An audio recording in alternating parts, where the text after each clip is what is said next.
кабинетах, где девочки создавали свои работы из конского волоса и готовились дискуссировать о технологии моды, показывая выполненное задание, обстановка была деловая и спокойная. Не то что в кабинете, где свои умения демонстрировали юные парикмахеры.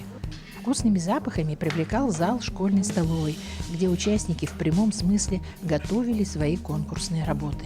Ты не думаешь, что это может стать твоей профессией, например? Потому что я рвусь в мечте стать летчиком. Это будет просто хобби.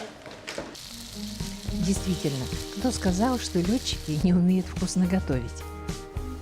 В составе жюри бывший участник чемпионата WorldSkills. Я сам участвовал в WorldSkills в 2017 и занял первое место в региональном чемпионате.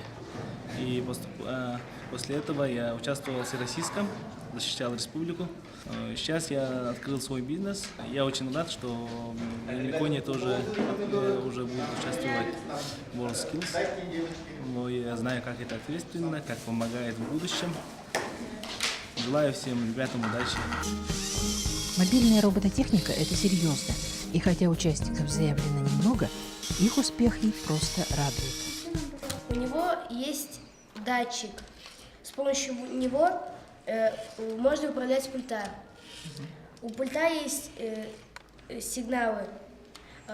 Этот датчик их видит, и он направляется в движение. Это командный блок. Сюда можно записывать программы. Вот, например, датчик вот этот, он не работал бы без него.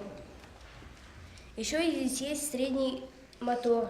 Он управляет клешнями. Тут также есть датчик, чтобы управлять с пульта.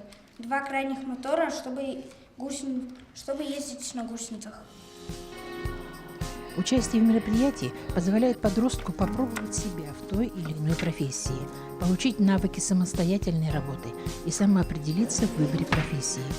А жюри уже отметили, что число участников с каждым годом растет.